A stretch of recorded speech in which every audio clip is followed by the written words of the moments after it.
जी रामवीर जी एक बार खड़े होकर सब जोरदार नारों के साथ भारत माता की, भारत माता की। अब की बार, अब की बार, अब की बार भारत माता की, भारतीय जनता पार्टी, भारतीय जनता पार्टी। लोकसभा चुनाव की तैयारियों के लिए बीजेपी के प्रदेश प्रभारी ओम प्रकाश धनखड़ ने सोमवार को पश्चिमी दिल्ली और दक्षिणी दिल्ली लोकसभा क्षेत्र की चुनाव प्रबंधन समितियों की बैठक ली और कार्यकर्ताओं को जरूरी दिशा निर्देश दिए। धनखड़ ने कहा कि बीजेपी को 400 पार पहुंचाने में दिल्ली का भी 100% भागीदारी होगी। दिल्ली वासी 7 सीटों पर बीजेपी को वोट देकर भ्रष्टाचार में लिप्त दिल्ली की अरविंद केजरीवाल सरकार पर करारी चोट करेंगे। धनखड़ ने कहा कि देश में तुष्टीकरण, परिवारवाद और भ्रष्टाचार की राजनीति का अब अंत हो रहा है। यह देश के विकास को राजनीति का युग है। मोदी सरकार ने पिछले 10 सालों में हर वर्ग को विकास का लाभ पहुंचाया है। उन्होंने आम आदमी पार्टी पर निशाना साधते हुए कहा कि आपने कांग्रेस के भ्रष्टाचार को खत्म करने का ऐलान करके दिल्ली के लोगों से वोट लिया था, लेकिन आज उसी कांग्रेस के साथ खड़े हैं। दिल्ली की जनता सब समझ चुकी है और लोकसभा चुनाव में फिर से सभी 7 सीटों पर कमल खिलाने के लिए तैयार है। इतना ही नहीं, आगामी विधानसभा चुनाव में भी दिल्ली की जनता आम आदमी पार्टी को सत्ता से बाहर करने का मन बना चुकी है। सोमवार को पश्चिमी दिल्ली से बीजेपी की प्रत्याशी कमलजीत सहरावत के समर्थन में हरिनगर में भी एक बैठक का आयोजन हुआ, जिसमें संसदीय क्षेत्र के दोनों जिलों नजफगढ़ और वेस्ट दिल्ली के कार्यकर्ता सम्मिलित हुए। बैठक को प्रदेश लोकसभा चुनाव प्रभारी ओम प्रकाश धनखड़, दिल्ली प्रदेश अध्यक्ष वीरेंद्र सचदेवा, संगठन महामंत्री पवन राणा और कमलजीत सहरावत ने संबोधित किया।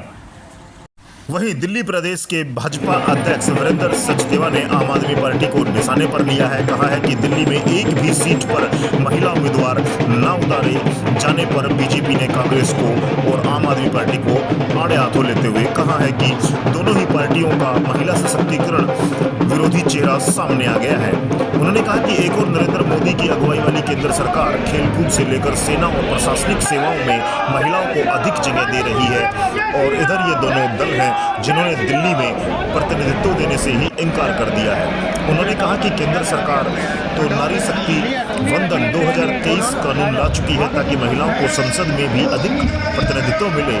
सचदेवा ने आरोप लगाया कि अपने गठबंधन साथी नेताओं अखिलेश यादव और लालू यादव के दबाव में कांग्रेस का नेतृत्व लंबे वक्त से महिला अधिकारों पर चुप्पी साधे हुए है। पश्चिमी दिल्ली से लोकसभा से भाजपा प्रत्याशी कमलजीत सहरावत उत्साह में नजर आई और उन्होंने उपस्थित कार्यकर्ताओं का अभिवादन किया। साथ ही प्रत्येक कार्यकर्ता को कमलजीत सहरावत के रूप में अपने अपने क्षेत्र में काम करने का आह्वान किया। लगातार प्रचार में जुटी कमलजीत सहरावत ने कहा कि कार्यकर्ताओं के दम से ही दिल्ली प्रदेश में फिर से 7 सीटों पर कमल खिलने जा रहा है। उन्होंने प्रधानमंत्री नरेंद्र मोदी का आभार जताते हुए कहा कि पश्चिमी दिल्ली से भाजपा की टिकट मुझे देने से महिलाओं का जो प्रतिनिधित्व आदरणीय मोदी जी ने किया है, उसके लिए दिल्ली की सभी महिलाएं मोदी जी की आभारी हैं। वहीं दक्षिणी दिल्ली लोकसभा क्षेत्र से भाजपा के उम्मीदवार और पूर्व में दिल्ली विधानसभा में प्रतिपक्ष के नेता रहे रामवीर सिंह बिधूड़ी ने कहा कि आज केंद्रीय नेतृत्व द्वारा आदरणीय मोदी जी द्वारा मुझ पर जो विश्वास जताया गया है, मैं उम्मीद करता हूं और यह आपको जानकारी में लाना चाहता हूं कि मेरा 57 साल का राजनीतिक अनुभव है और प्रत्येक कार्यकर्ता का सम्मान करना मेरी प्राथमिकता में रहेगा। दक्षिणी दिल्ली के पूरे लोकसभा क्षेत्र का समुचित विकास मेरी प्राथमिकताओं में दर्ज है। और रामवीर सिंह बिधूड़ी ने यह भी कहा कि वो प्रत्येक कार्यकर्ता से लेकर के आरडब्ल्यू के पदाधिकारियों से लेकर के हर कार्यकर्ता के मान सम्मान के लिए 24 घंटे उपलब्ध रहेंगे। वो कार्यकर्ताओं के लिए हमेशा तैयार रह करके उनके काम के लिए जहां आवश्यक होगा वो जाने के लिए तैयार रहेंगे।